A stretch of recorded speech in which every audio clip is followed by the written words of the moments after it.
बाकी सब बंगाल है।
भारतीय जनता पार्टीच्या सोलापूर लोकसभेतील सर्व कार्यकर्त्यांचे खूप खूप धन्यवाद व्यक्त करतो। अतिशय भव्य दिव्य या ठिकाणी स्वागत केलंय आणि भारतीय जनता पार्टीचा एकंदरीतच पूर्ण लोकसभेमध्ये सगळ्या वाड्या वस्त्यावरती खेड्यापाड्यामध्ये हा आवाज जो आहे, हा इथलं जे स्वागत आहे हे या ठिकाणी सर्वसामान्य कार्यकर्त्याचं केलेलं स्वागत आहे, एका सामान्य परिवारातून आलेल्या कार्यकर्त्याचं स्वागत आहे। त्यामुळे मी पार्टीच्या देवतुल्य कार्यकर्त्याचं खूप खूप धन्यवाद व्यक्त करतो।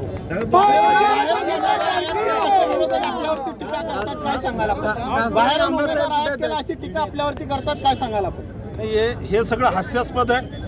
माझ्या आई वडिलांनी सिद्धेश्वर कारखान्यामध्ये ऊस तोडलेला आहे, माझ्या आई वडिलांनी दामाजी कारखान्यामध्ये ऊस तोडलेला आहे, माझ्या आई वडिलांनी विठ्ठल सहकारी साखर कारखान्यामध्ये ऊस तोडलेला आहे। त्यामुळे बाहेरचा आणि याचा काही संबंध नाही आहे। मी या जिल्ह्यातला आमदार आहे, भारतीय जनता पार्टीचा आमदार आहे। ज्यावेळेस माननीय सुशील कुमार शिंदे साहेब करमाळ्यामध्ये जाऊन निवडणूक लढले त्यावेळेस त्या ठिकाणी बाहेरचे नव्हते, ते दक्षिणमध्ये जाऊन निवडणूक लढले त्यावेळेस ते बाहेरचे नव्हते। सुशील कुमार शिंदे साहेब त्या ठिकाणी मध्यमधून निवडणूक लढले त्यावेळेस बाहेर नव्हते, उत्तरमधून लढले त्यावेळेस बाहेर नव्हते। त्याच्या पलीकडे जर सांगायचं असेल यांना जी भाषा समजते त्या भाषेमध्ये जेव्हा शरद पवार साहेब उभा राहिले माड्यामध्ये बारामतीमधून येऊन त्यावेळेस हे सुशील कुमार शिंदे साहेब आणि त्यांचे सगळे लोक जे आहेत हे सगळे जाऊन त्या ठिकाणी जाऊन प्रचार करत होते।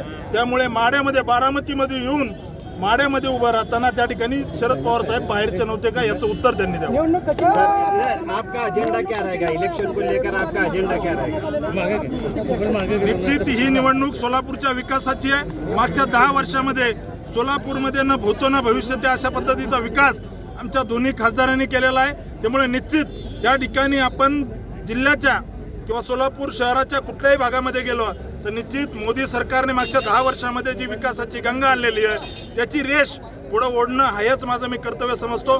आणि पूर्ण लोकसभेच्या कानाकोपऱ्यामध्ये मी निश्चित या ठिकाणी सांगतो जिल्ह्याचे सर्व प्रश्न सोडवण्यासाठी आम्ही सर्व मिळून सर्व या भागातील सर्व लोकप्रतिनिधी आमदार या सगळ्यांच्या खांद्याला खांदा लावून त्या ठिकाणी या जिल्ह्यातील एक सामान्य परिवारातील एक ऊसतोड कामगाराच्या परिवारातून आलेला मुलगा म्हणून त्या ठिकाणी माझ्या आईवडिलांनी इथं ऊस तोडलेला आहे आणि मी निश्चित सोलापूरकरांची सेवा या ठिकाणी सालगडी म्हणून करेल हे मी या ठिकाणी आश्वस्त करतो।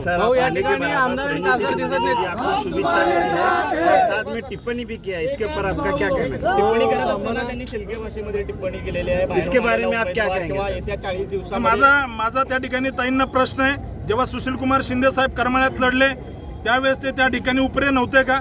माझा त्या ठिकाणी ताईंना प्रश्न आहे, जेव्हा ते वेगवेगळ्या मतदारसंघात लढले त्यावेळेस ते उपरे नव्हते का? त्यांच्या त्या ठिकाणी परिवाराची जर हिस्ट्री पाहिली तर धाराशिवमधून परांडा तालुक्यातून या ठिकाणी आलेले आहे त्यांचे पूर्वज आणि त्यानंतर इथं निवडणूक लढलेली आहे। माझ्या आईवडिलांनी तर इथं ऊस तोडलेला आहे, माझ्या आईवडिलांनी या ठिकाणी इथल्या मातीची सेवा केलेली आहे, माझं बालपण या मातीमध्ये गेलेलं आहे, त्यामुळे त्यांना नैतिक अधिकार नाही आहे हेच या ठिकाणी सांगतो। आमचे महायुतीचे सर्व कार्यकर्ते, भारतीय जनता पार्टी, शिवसेना, रासप आणि सर्व घटक पक्ष, राष्ट्रवादी या सगळ्यांना मिळून त्या ठिकाणी ही निवडणूक या ठिकाणी त्यांचा नैतिक पराभव झालेला आहे।